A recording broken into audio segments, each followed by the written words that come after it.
El Dedo en la Llaga es investigar, informar, cuestionar y desafiar sin miedo al poder económico y político. Enaltecer la cultura, la educación y la innovación para generar sociedades libres. Te invitamos a ser parte de este cambio, donde todas las voces se escuchan. Con Adriana Delgado.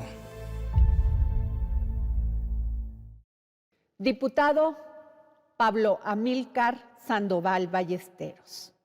A las órdenes, aquí. Guerrero.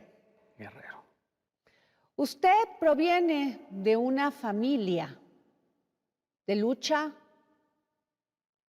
de ideología, de fuerza. ¿Cómo inicia la carrera política de Pablo Amílcar teniendo esta historia política en su familia? Pues dicen que toda la cuestión política no se transmite por los genes, pero sí educa. Yo vi a mis padres, a mi abuelo, a mis abuelos, constantemente emprender luchas. Muchas luchas que se sabían perdidas, muchas luchas que se sabía que no iban a ser victoriosas. Pero decía mi padre que había que dar esas luchas, que se tenía que avanzar e ir plantando una bandera, e ir visibilizando luchas, ir haciendo conciencia en la gente de que se tiene que luchar constantemente para transformar el estado de las cosas.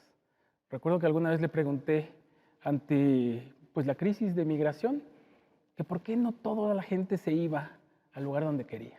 Por ejemplo, algunos que querían salir de Cuba, algunos que querían salir de Estados Unidos, algunos que querían ir a Estados Unidos como los mexicanos. Y él me dijo que la gente tenía que luchar en el lugar donde estaban para transformar las condiciones de vida que había. Y todo eso nos va dando una formación de las cosas que tienen que afrontar uno para poder cambiar las condiciones de vida que tenemos. En nuestro estado tenemos condiciones de vida muy duras y la gente lucha todos los días por transformarlas. Aquí en México también necesitamos transformar muchas cuestiones y se están dando grandes luchas en diferentes frentes para cambiar las condiciones. Y yo creo que eso es algo que nos caracteriza a los mexicanos, este afán de transformar las cosas. El doctor Pablo Sandoval Cruz inicia este movimiento, podríamos llamarle de izquierda. Así es. Por lograr la igualdad de los guerrerenses. Le toca muchos movimientos sociales y sigue luchando. Esta parte se pierde a veces en el conocimiento público sobre la familia Sandoval. Su bisabuelo, Eligio Sandoval, acompañó a Zapata en la lucha por la revolución. Su padre forma un partido político de izquierda que en aquel entonces, se conocía como comunista. Son itinerarios. Decía mi padre que hay que estar a la altura de las circunstancias en cada momento. Son momentos distintos. Obviamente la revolución, Emiliano Zapata, el gran caudillo del sur, levantó a muchos luchadores. Y ahí estuvo mi abuelo, dando la lucha al lado del general Zapata. Y a nosotros nos enseñaron a tener un gran respeto por el general Zapata. Y después mi abuelo fue educado en el cardenismo y también, obviamente, de ahí abrevó muchos de los principios y de los valores que transmitió a su familia. Después mi abuelo estuvo en muchos lugares de la República dando servicio médico, pero finalmente viene en esos tiempos la Revolución Cubana y decide ir solidariamente a prestar servicios médicos allá. Cuando todos los profesionistas salían de Cuba, ellos llegaron, mi abuelo y su familia. Y el único que se quedó aquí fue mi papá. Mi papá a los 16 años decidió no irse, quedarse en México, porque él decía que había un proceso de transformación aquí que había que seguir impulsando, a los 16 años. Y se quedó solo, obviamente en un movimiento social, en un movimiento político, y empezó a formarse. Y todo eso es lo que empezamos nosotros a valorar, ¿no? Mi papá fundó varios partidos, estuvo en el Partido Comunista, en las Juventudes Comunistas, Después fue miembro de la Dirección Nacional del Partido Comunista Mexicano, del Partido Socialista Unificado de México, del Partido Mexicano Socialista. Finalmente el PRD, cuando el Partido Mexicano Socialista le cede su registro al PRD, y bueno, hubo toda una vertiente de comunistas que llegaron hasta el PRD. En fin, ahora ya el PRD es otra cosa, ¿no? Ya se transformó también ahí en sus propias pugnas internas, pero obviamente todo este, digamos, proceso de la izquierda ha sido atestiguado, protagonizado, vivido por mi familia durante todos estos años ya, desde el siglo XX hasta lo que va del siglo XXI. Guerrero es un estado complejo. Así es. Complicado, confrontante. Sus padres inician, su padre, su abuelo, su bisabuelo inician este movimiento. Usted, cuando vio a su padre luchando por estos ideales, ¿qué preguntas se hacía siendo tan niño? Bueno, yo acompañaba a mi padre a sus giras, a sus campañas. Recuerdo campañas en Tlapa, en Acapulco, en la Montaña Baja, haciendo recorridos por todo el estado. Enarbolando pues al Partido Comunista, al Partido Socialista. Y hace un momento decía, había certeza de que frente al Partido de Estado no se iba a poder triunfar electoralmente. Pero la conciencia que se despertaba era magnífica. Mi padre era un gran orador y despertaba las conciencias y hacía que la gente se emocionara del discurso que hacía y de la clase que daba en esos discursos, de el ideal que se planteaba, la utopía que se planteaba, y eso hacía que mucha gente empezara a militar y a luchar por transformar las condiciones de vida. La pobreza que se ha vivido en nuestro estado es ofensiva. Yo afirmo que Guerrero es un crisol de los grandes problemas que tiene México, pero también de las grandes oportunidades que tiene. La gran pobreza que hay, obviamente la falta de desarrollo, la falta de oportunidades, que cuando uno los traspola a nivel nacional es similar a lo que está pasando en México. Entonces, a mí me parece que hay que empezar a resolver los problemas de Guerrero si queremos resolver los problemas nacionales. Ahora ha habido grandes oportunidades, han cambiado cosas en nuestro estado, pero seguimos necesitando de un gran impulso que transforme las condiciones estructurales para que empiece a haber una etapa de crecimiento y que haya dignidad en la gente. Guerrero ha sido el estado muchas veces un modelo a seguir y otras veces un modelo de lo que no queremos en México. Hace unos días, un medio de distribución nacional, La Jornada, hablaba precisamente en un reportaje de la terrible marginación y todo esto en el ámbito de la escuela, de la educación. Escuelas sin techo, niños que tienen que trabajar una jornada completa, que no tienen dinero para ir a la escuela ni para tomar un transporte. No solamente en eso, en el ámbito de las mujeres, niñas de 10 años que son vendidas al mejor postor por 10,000 pesos, 30,000 pesos. Sin duda, un gran, a veces, reflejo de lo que no queremos en este país. Así es, Guerrero ha sido referente en muchas ocasiones de el avance. Yo digo el plan de Ayutla, el regreso de Juárez con los liberales en Guerrero, la revolución mexicana dada en el sur, y el sur es fundamentalmente Guerrero. En fin, hay momentos muy luminosos, muy brillantes de la historia con referencia a Guerrero. Y obviamente también hay problemas que se pueden escenificar en Guerrero. Yo creo que el tema de la pobreza es algo ofensivo, que ahora aparece como si fuera espontáneo, pero no. Hay muchas décadas, siglos diría yo, de castigo al estado de Guerrero precisamente por su gente valiente y luchadora. Y como no se doblega el estado de Guerrero, se le castiga. Y ha habido falta de desarrollo. Por ejemplo, el tren que iba a llegar a Acapulco se detuvo, precisamente por fuerza, para que no hubiera ese tipo de desarrollo y estuviera todo conforme a los intereses de los caciques locales. En fin, ha habido una falta de desarrollo muy fuerte en nuestro estado, hay pobreza en diversos lugares, pero creo que en estos últimos tiempos ha cambiado como en todo el país. Me refiero a que deja de haber dramas como que un niño pueda morir por falta de una pastilla, porque no hubo dinero para transportarse en una emergencia a una clínica, a ver a un doctor, que alguien esté muriendo literalmente de hambre. Y esos son los programas sociales que se ha emprendido con este gobierno. El nivel de ingreso en todas las familias, no solamente en Guerrero, pero en este caso en Guerrero, ha aumentado. Y esto hace que no haya esos dramas. ¿Eso implica que vamos a superar la pobreza de un día a otro? No, no es eso. Se van a asentar condiciones más igualitarias y a partir de ahí se tiene que construir una etapa de desarrollo del Estado para poder superar estas escenas de pobreza que has mencionado.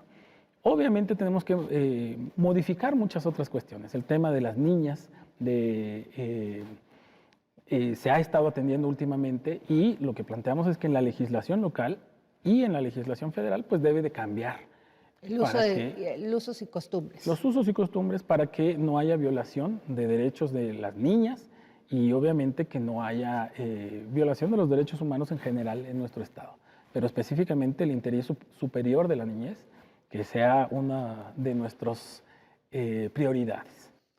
¿Se puede convivir con la riqueza y la pobreza y unidos transformar un estado? Y esto me refiero a esta parte de origen comunista y sobre todo hablando de Guerrero, con una terrible marginación en la montaña y por otro lado el boom de los 60, 70 de Acapulco.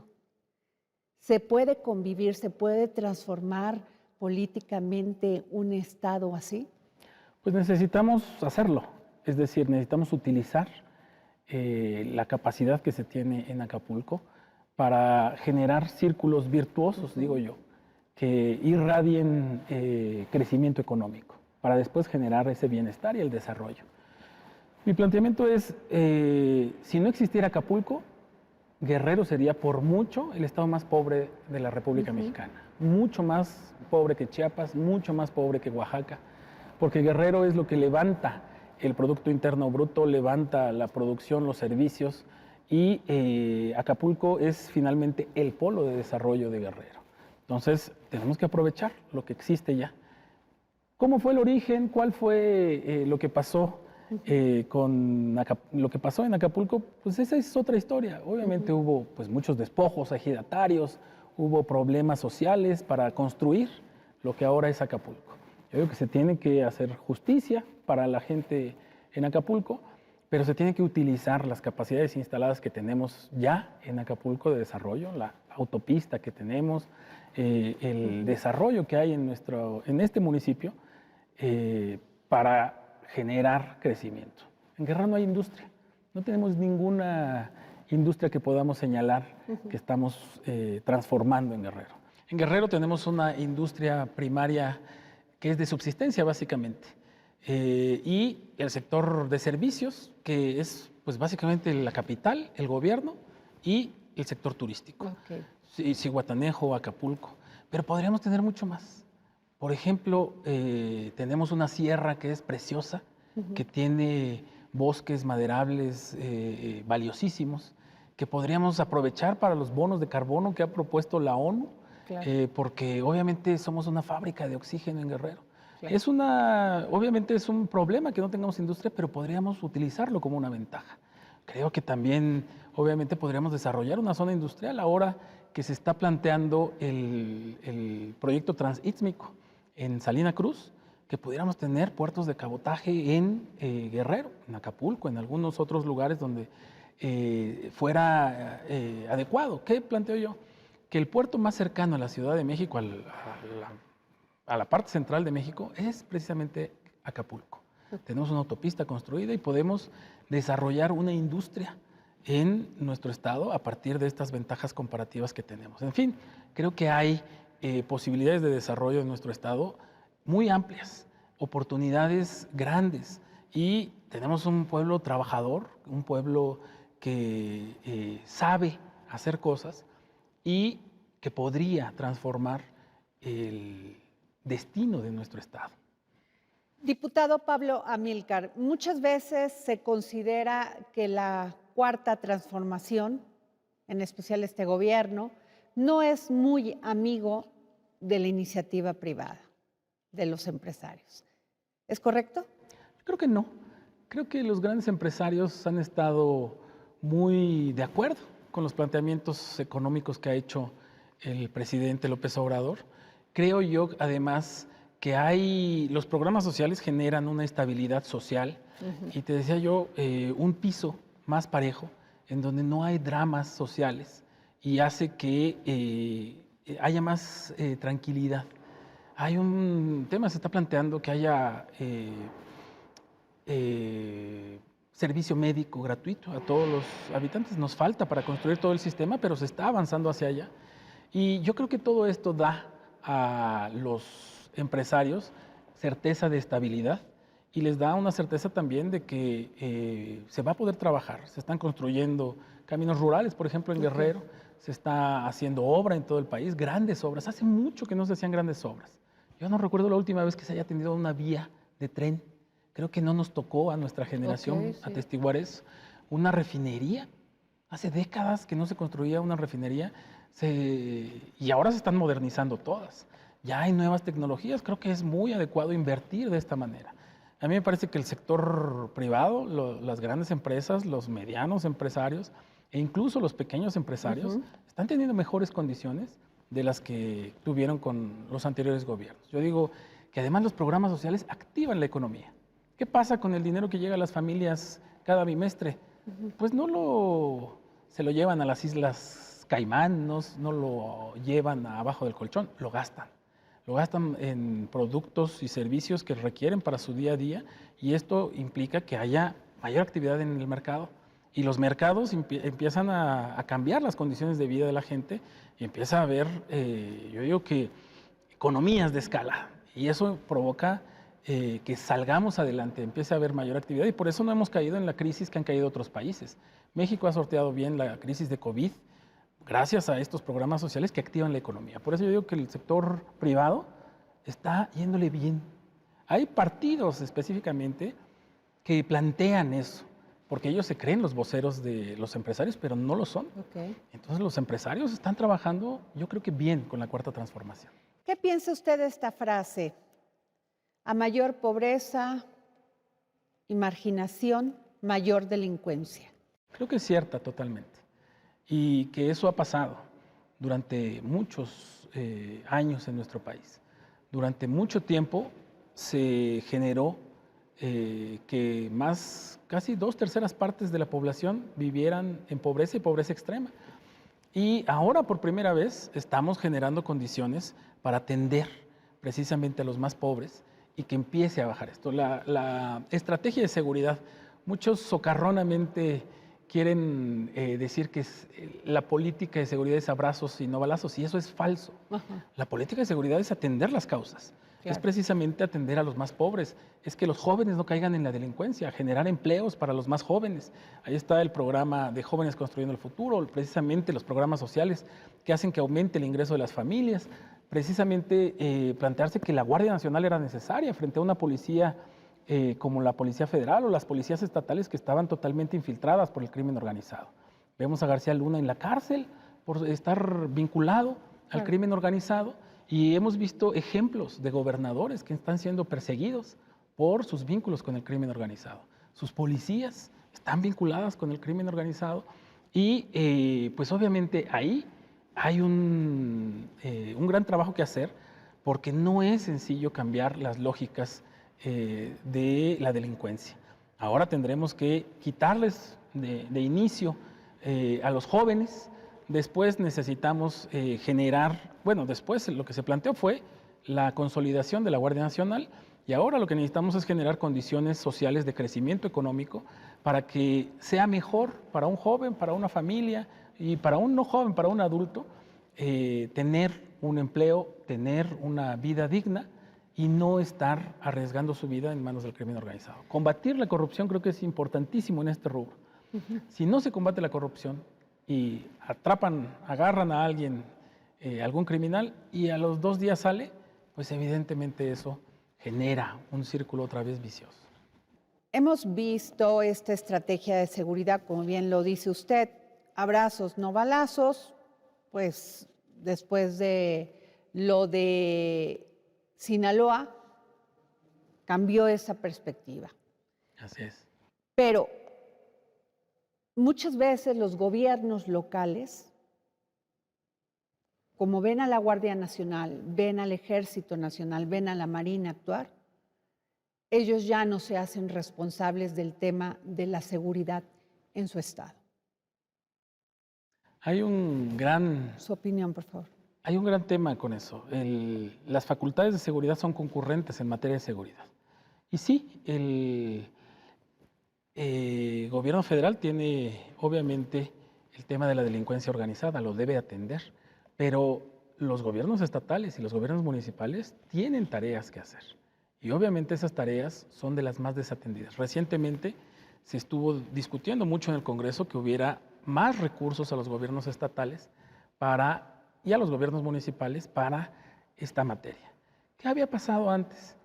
Pues que resultaba que el dinero que iba para seguridad a los municipios, muchos presidentes municipales lo utilizaban para comprar una camioneta blindada para ellos y se acabó el dinero. No era para las policías, para la profesionalización, no se certificaba a las policías, no se equipaba a los policías municipales o a los estatales, y las fuerzas que tienen en los estados son muy pequeñas, ¿no? En la Ciudad de México es extraordinario el número de policías que existe, pero en los estados las policías estatales son muy exiguas.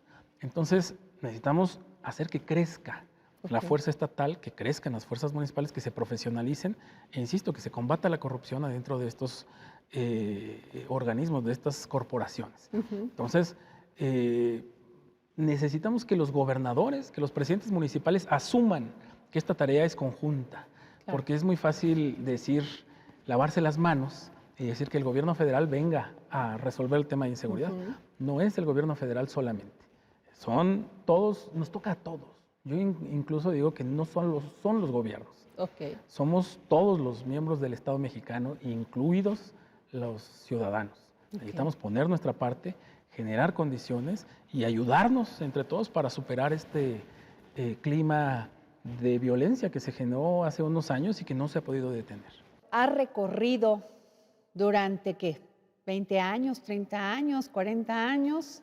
¿O desde que nació el estado de Guerrero? En las pasadas elecciones, en las pasadas consultas internas de su partido, Morena, hubo mucha discusión sobre el tema de las encuestas y que si fue la abanderada Evelyn Salgado en condiciones muy complicadas y complejas. Pero mi pregunta viene aquí.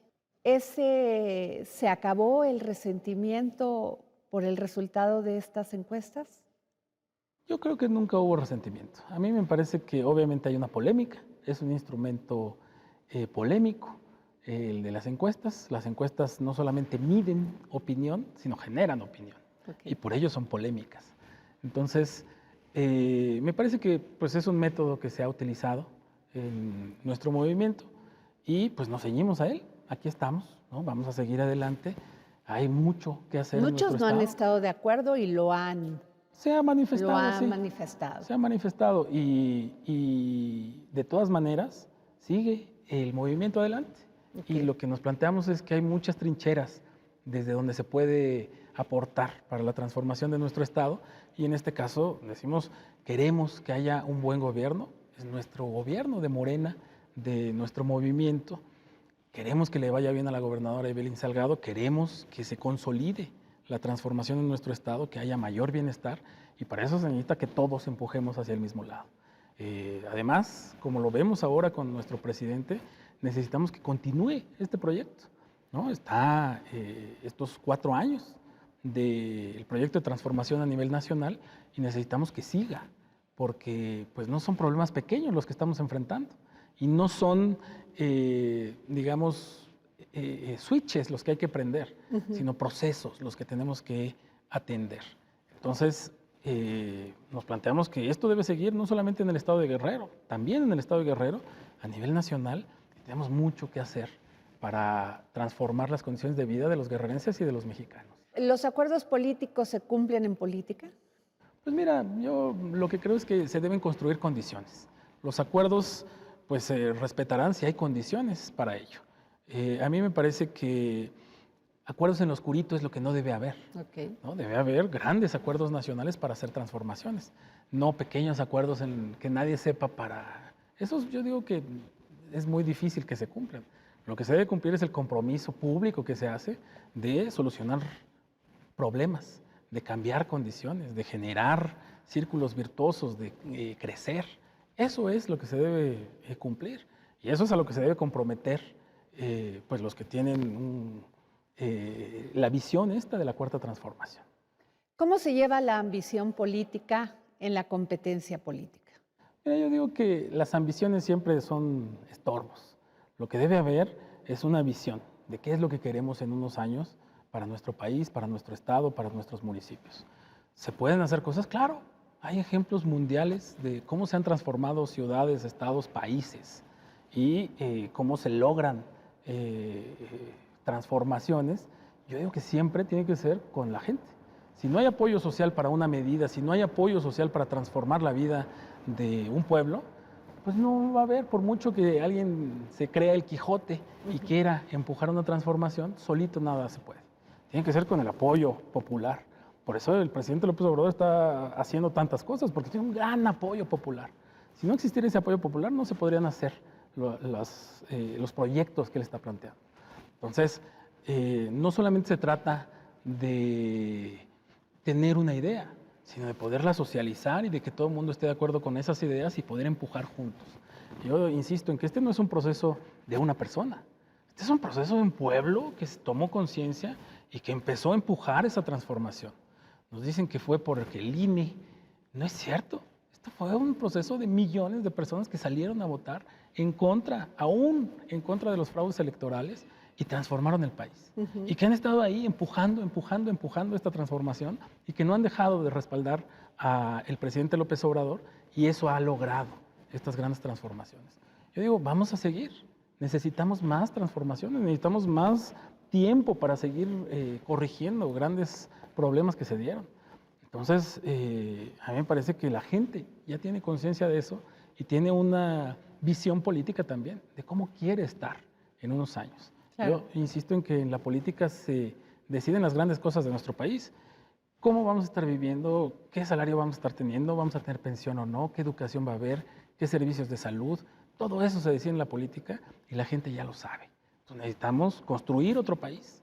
Y la verdad es que lo estamos construyendo a partir de las cenizas que nos dejaron. Este es el ave fénix renaciendo, el pueblo de México, tomando otra vez el vuelo para construir un país distinto y que nos sintamos muy orgullosos de lo que es México. Al calor de las emociones, de las pasiones, usted habla de la construcción de políticas públicas, de dar a conocer propuestas, de avanzar para situaciones y condiciones en las que están muchos de los mexicanos y mexicanas. Al calor de esas discusiones políticas, al calor al interior de Morena, ¿usted cree que hay madurez política para discutirlas sin que haya esto que llamaríamos sensibilidades o lastimar sensibilidades? Yo espero que sí. Espero que no haya rupturas. Espero que pueda haber una consolidación de este proyecto y que haya madurez. Obviamente va a haber definiciones, ¿no? Llegarán los momentos de definiciones y todos debemos asumir que estamos caminando, que estamos construyendo algo mucho más grande que nosotros mismos. No estamos apostando por logros profesionales, individuales o metas individuales. Okay. No, Estamos apostando por transformaciones históricas. Eso es lo que nos propusimos. Por eso le llamamos cuarta transformación. Porque nos estamos viendo frente al espejo de la historia. Entonces, si hay esa visión, creo que podemos salir adelante y todos vamos a salir unidos pensando en que hay un futuro. Eso es lo que me planteo a mí mismo. Hay un futuro y ese futuro lo debemos construir.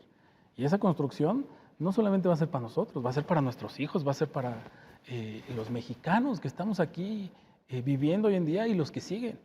El gran tema de las transformaciones es que ellos construyeron, quienes hicieron esas transformaciones, no para ellos muchas veces. La independencia, la reforma, la revolución, no la disfrutaron tal vez quienes estuvieron luchando en esas grandes gestas. La construyeron para las generaciones que siguieron. Y creo yo que este es el mensaje que debemos de asumir nosotros en la cuarta transformación. Esto lo van a disfrutar las generaciones que vienen. Y tenemos que hacer grandes cambios de un calado tan alto que lo sientan no solamente nuestros hijos, sino nuestros nietos y las demás generaciones. En el tema de la elección del 2024, el presidente ya abrió sus corcholatas, como él le dice a las personas que tienen esta aspiración para contender por la candidatura presidencial de Morena. Muchos de los críticos de Morena dicen que sin el presidente Andrés Manuel López Obrador participando directamente, es casi imposible que Morena gane la presidencia. ¿Usted qué piensa? Pues que es una verdad de perogrullo. Es obvio que nuestro presidente es un activo del movimiento. Es obvio que su ejemplo de lucha, de tesón, inspira a muchos. Es un ejemplo de decir, se burlaban de él, decían que estaba loco, decían que no iba a poder, que estaba enfermo. Y miren, ahí está, reunido con Joe Biden y con Trudeau, planteándose el futuro de nuestro hemisferio. No, a mí me parece que es algo magnífico lo que está pasando y que nos enseña que uno debe insistir, persistir, seguir adelante y no cejar en el empeño de las transformaciones que tenemos que hacer. Nuestro compromiso no debe de morir a la primera adversidad. Debe seguirse luchando, debe seguirse en el empeño de transformar. Yo digo que lo que se tiene que transformar son las condiciones de vida de la gente. Cómo está viviendo día a día la gente y cómo va a estar viviendo en unos años. Eso es por lo que estamos trabajando. Y por eso digo que son cosas gigantescas, estructurales que hay que cambiar. Muchas veces no podemos ver esos cambios, pero se van a ir sintiendo. Son cambios hasta culturales los que tenemos que hacer, pero pues es un delicioso desafío, un precioso desafío que tenemos que plantearnos para seguir adelante. Pablo Amílcar Sandoval va a seguir en la lucha de esta transformación hasta poder generar condiciones para poder gobernar su estado, Guerrero. Yo pienso que voy a seguir en la lucha hasta que podamos transformar las condiciones de vida de la gente. ¿Dónde voy a estar? Pues lo irán decidiendo las condiciones que hay. No sé qué es lo que va a pasar, pero lo que sí sé es que voy a estar luchando para transformar nuestro país y nuestro estado. Obviamente yo tengo un compromiso con mi estado, pero también me parece que es importante pues ir viendo las condiciones que se dan. Entonces, no estoy preocupado yo sobre cuál va a ser la trinchera, sino el objetivo que tenemos hacia adelante, a dónde vamos a ir llegando, cómo vamos a ir transformando esas condiciones y el futuro que queremos para nuestro país y para nuestro estado.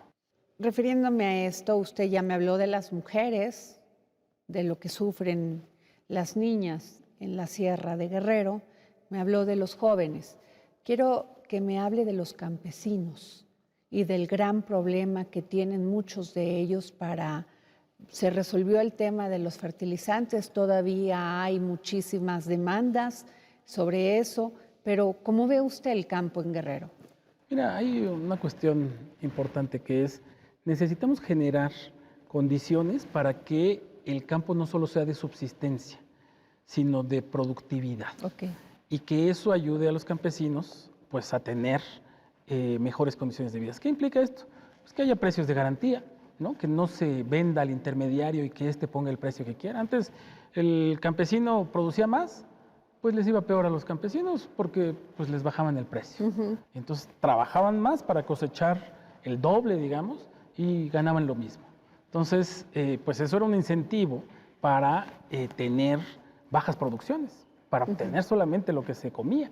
Entonces ahora necesitamos que los incentivos sean al revés, que el incentivo sea poder vender, el incentivo sea poder exportar. Tenemos el mejor maíz del país en Guerrero, un maíz blanco, precioso, excelente para comer, no solamente para el alimento a los animales, sino para el consumo humano. Pues podríamos exportarlo a donde quisiéramos del mundo. Bueno, ese maíz, ¿qué necesitamos? Pues, ¿qué vale más, un maíz con abono orgánico o un maíz con abono químico?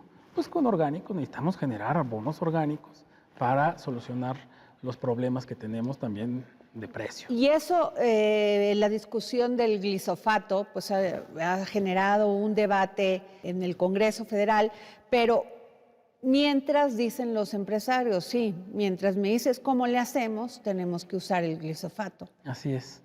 Eso es lo que plantean, pero pues hay métodos.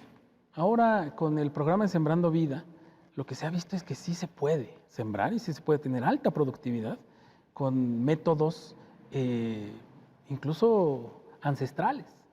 Y lo que nos planteamos es que lo que se tiene que hacer es enseñar estos métodos masivamente, generar una educación distinta para que los propios ingenieros agrónomos puedan difundir estas enseñanzas, pues que ahora les han enseñado pues que con estos químicos se pueden generar esas condiciones, pero si les enseñamos cuáles son las alternativas a eso y los beneficios que se tienen incluso en la comercialización, creo que sería magnífico.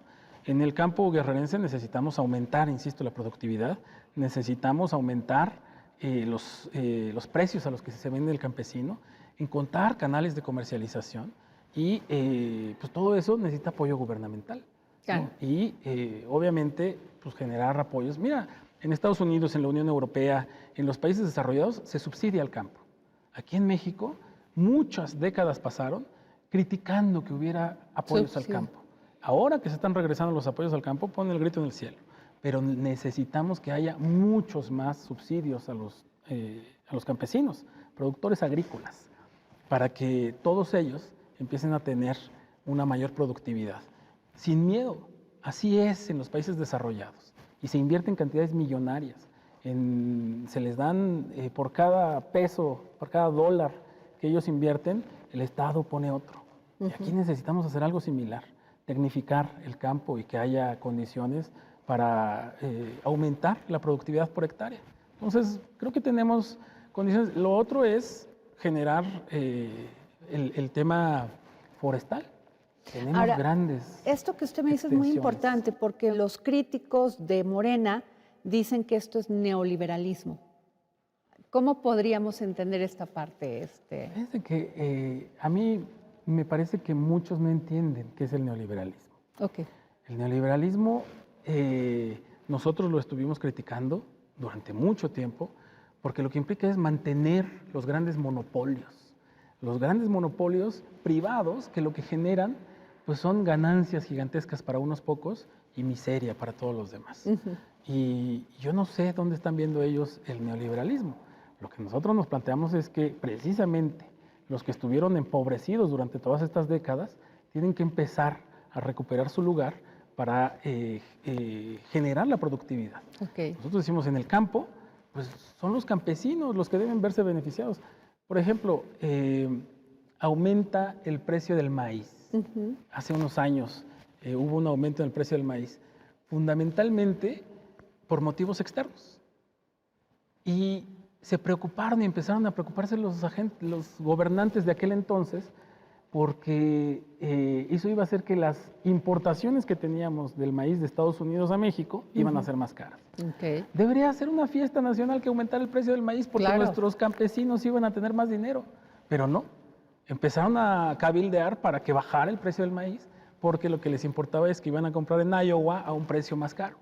Pero lo que necesitamos justo es no depender de esa producción externa y generar incentivos para que adentro de nuestro país, en nuestros estados, se genere este maíz que es para consumo humano y que tiene características nutricionales, características magníficas para nuestros pueblos. Por ejemplo, la nutrición que tienen los jóvenes, los niños, y su desarrollo, en su crecimiento, pues implica la calidad de maíz que están comiendo, porque todos comemos maíz en este país. Claro. Entonces, si tienen químicos o no tienen estos agroquímicos, y por ello yo me planteo que es un asunto de seguridad nacional, el tener alimentación suficiente y de buena calidad para el desarrollo de nuestros... Ahora, los productores habitantes. agrícolas, como usted los llama, dicen, ok, tengo a los intermediarios. Muchas veces, pues somos víctimas del crimen organizado.